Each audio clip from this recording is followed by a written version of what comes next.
రీసెంట్గా PW hello బచ్చో అనే ఒక వెబ్ సిరీస్ ఎంతమంది చూశారు? సో ఇక్కడ నేను కూడా కొంత చూశాను, పూర్తిగా చూడలేదు. బట్ పూర్తిగా చూస్తాను కూడా. నేను ఇంత ముందుగా 2020లో కూడా ఇలాంటి వెబ్ సిరీస్ రిలీజ్ చేశారు. అయితే ఇది అన్ని లాంగ్వేజ్లో రిలీజ్ అయింది. అయితే ఈ వెబ్ సిరీస్ చూసి ఒకవేళ ఇన్ఫ్లుయెన్స్ అయ్యి ఎవరన్నా పీడబ్ల్యూ విద్యాపీఠ్ ఆఫ్లైన్ జాయిన్ అవ్వాలి, ఇంటర్వ్యూ చేయి కానీ ఇంటర్వ్యూ నీట్ కానీ అనుకుంటే మీరు బుట్టలో పడ్డట్టే. This is a purely a marketing act.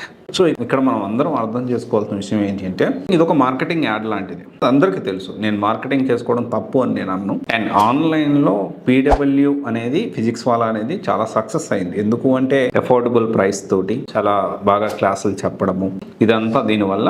And వాళ్ళ సైడ్ నుంచి కూడా కొంత అడ్వాంటేజ్ ఉంది ఆన్లైన్ కాబట్టి. ఒక దగ్గర అక్యుములేట్ అయి ఉంటారు, సో వాళ్ళ క్లాసులు అంతా చెప్తూ ఉంటారు, ఇదంతా కూడా జరిగింది. కానీ ఆఫ్లైన్లో పెట్టిన తర్వాత every centre, every campus is different. Parents అందరూ ఇది అర్థం చేసుకోవాలి. ప్రతి క్యాంపస్ డిఫరెంట్. అంటే ఎందుకు ఈ మాట అంటున్నానంటే ఒక్కో క్యాంపస్లో ఒక్కొక్కలా ఉంటుంది సిచ్యువేషన్ అనేది.